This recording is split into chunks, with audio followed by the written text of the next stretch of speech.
بسم الله والصلاة والسلام على رسول الله عليه الصلاة والسلام. النهاردة ان شاء الله هنعمل مع بعض بقى الطواجن باللحمة القطيعة الجميلة دي، بس حبيت اوريها لكم. شايفين عاملة ازاي؟ بسم الله ما شاء الله. الرزاية طيبة جدا وجميلة، ده سر من اسرار نجاح الطواجن.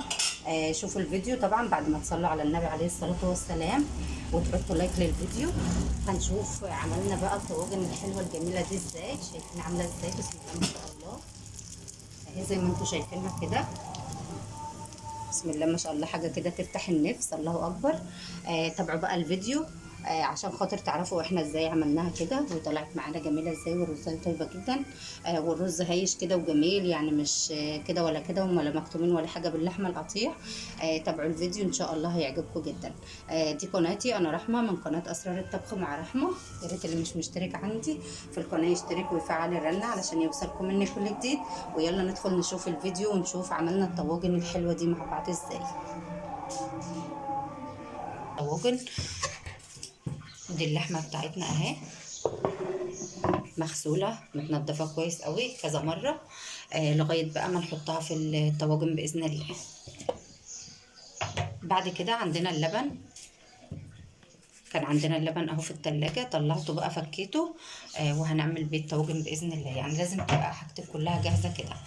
بعد كده انا غسلت الرز ونقعته، سبت فتره كده علشان خاطر لما احطه بقى في الطواجن يستوي بسرعه ويبقى حلو معانا.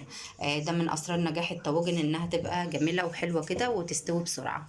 يلا بقى نشوف الخطوات مع بعض دلوقتي. بسم الله الرحمن الرحيم.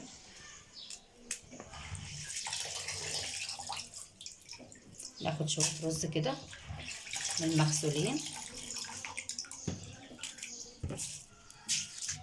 نفرد كده في قلب الطاجن، والطاجن التاني زيه بالظبط نفس اللي عملته هنا هعمله هنا بعد ما نفرش او ندهن الطاجن بالسمنه. بس كده كده انا خدت نص الكميه كده زي ما انتم شايفين. خدت نص الكميه في الطاجن ده والنص التاني في الطاجن ده. هبدا ارص اللحمه.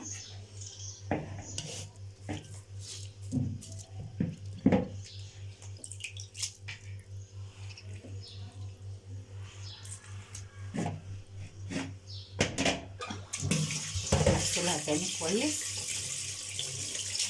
قبل ما نرصها. وبعد كده هنبدأ نرص كده زي ما انتم شايفين اهي بالطريقة دي.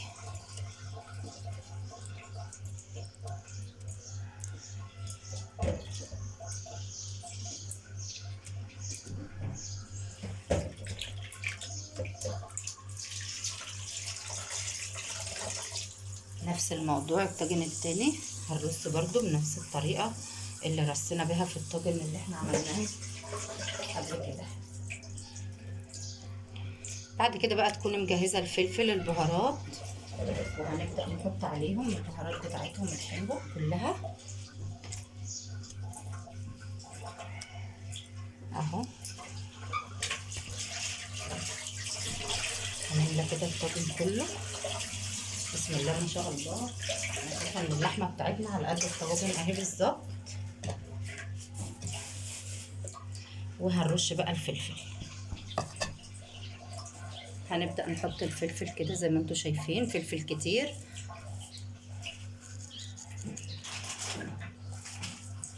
ولو عندك بقى اي بهارات لحمه ريحتها حلوه ممكن تضيفي، بس حاجه بسيطه يعني مش كتير. هنضيف شويه بهارات لحمه بس مش هنكتر.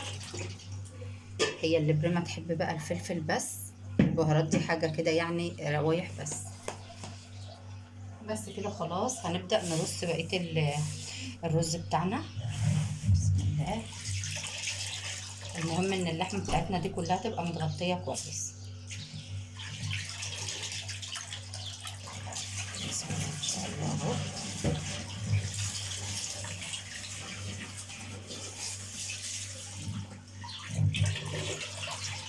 وادي الرز على قد الطاجن بالظبط عشان ما يبقاش مننا اي حاجه، تبقى عامله حسابك ان الطواجن يبقى الرز على قدها بالظبط. شايفين عشان الرز منقوع عامل ازاي ابيض ونضيف زي الفل اهو. هنبدأ نساوي بقى.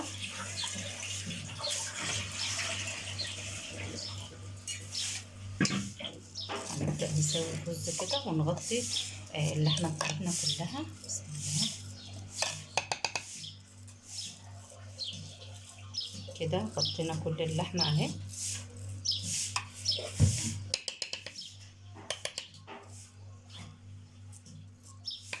هنحط بقى الملح، معلقة كبيرة ملح اهي.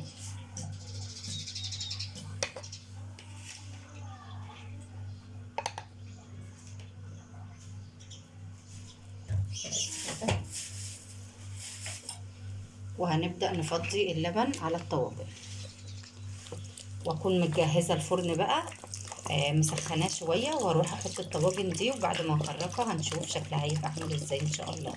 بسم الله ما شاء الله اهو.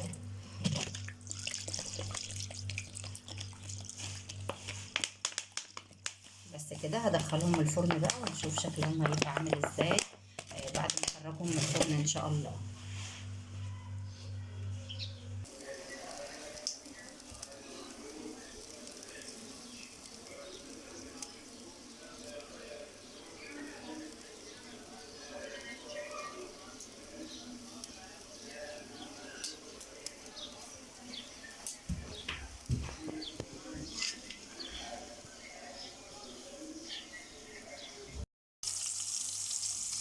هنعمل بقى شويه بطاطس كده مع الطواجن.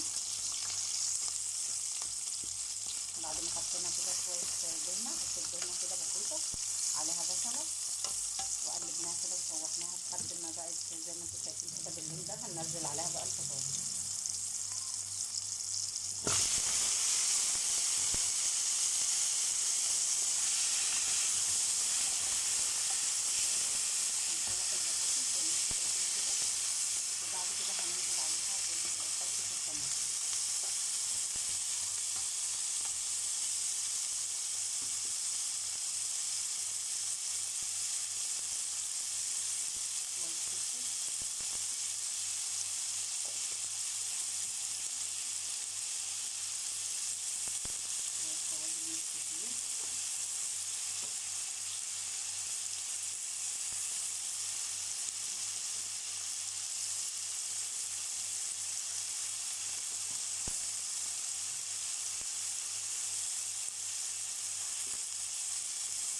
بعد كده هننزل بقى بخلطة الطماطم دي بس كده، ونزودها، ولما تخلص هنضيفها مع بعض، وهنحمر بقى ونحط الفرن كده مع الطواجن.